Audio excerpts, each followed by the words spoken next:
Business build చేస్తున్నాము. So first మేము burning desire తో ఇందులోకి రావడం జరిగింది. సో విజన్ తో మేము కమిట్మెంట్ తీసుకుని వర్క్ చేయడం జరిగింది. ఈ రోజు ఈ విఎంసీఎం గారి కండిషన్ చేయించుకోవడం జరుగుతుంది.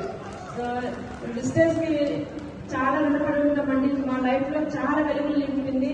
So thank you friends, wish you well.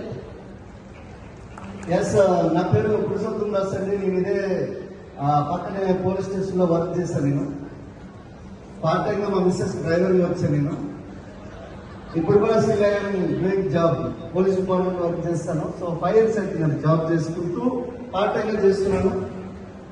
So చాలా మందికి ఇక్కడ ఎందుకు చేయాల్సి వచ్చిన అవసరం వచ్చింది అనుకునంటే, నాకు చిన్నప్పటి నుంచి పెద్ద పెద్ద కళలు ఉన్నాయి. ఎలాంటి కళలు అనుకునంటే దిమ్మ తిరిగిపోయే కళలు. చిన్న కారు కాదు, పెద్ద కారు కాదు, నాకంటూ ఒక సొంత హెలికాప్టర్ ఉండాలి, నాకంటూ ఒక రోల్స్ రాయిస్ నాకు సపరేట్